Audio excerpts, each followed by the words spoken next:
Урматтуу журналисттер, биздин ошо Кыргыз Республикасынын жарандарын конституциялык укугун камсыздоо максатында максималдык түрдө шарт түзүү максатында биз мына быйыл 2025 жылдын 10-20 30 октябрында бүткүл Кыргызстан боюнча ошондой эле Россия Федерациясынын 5 шаарында бул Новосибирск, Красноярск, Москва, Екатеринбург, Иркутск шаарларында тесттик режиминде шайлоону өткөрүп атабыз.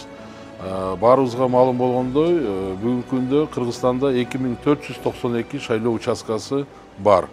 Ошонун катарында биз мына чоң соода борборлордо, ошондой эле чоң унаа базарларында, соода базарларында жана башка жерлерде кошумча шайлоо участкаларын ачуу максатта, ошонун катарында мына ЦУМда дагы биз аралыктан добуш берүү мүмкүнчүлүгүн камсыздоо максатында ушундай мына ачып атабыз. Азыр мына көрөсүздөр, сиздер дагы катышып берсеңиздер болот.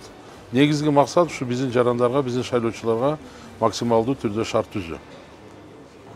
Акыркы маалыматтар боюнча да айта кетсеңиз, үгүт иштери качан башталат, канча адам катталды, ишмердүүлүк кандай жүрүп атат? 9 октябрга карата 149 жаран өзүнүн талапкерлигин көрсөтүп, тиешелүү документтерди тапшыра баштады. Анын ичинен 102 эркектер, 47 аял заты.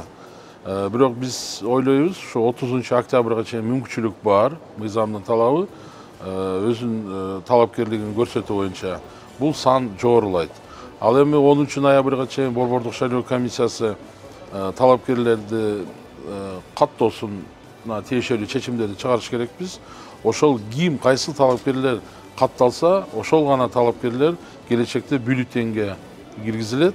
10 ноябрдан баштап үгүт иштери башталат. 29 ноябрдын эртең саат 8-де бүтөт.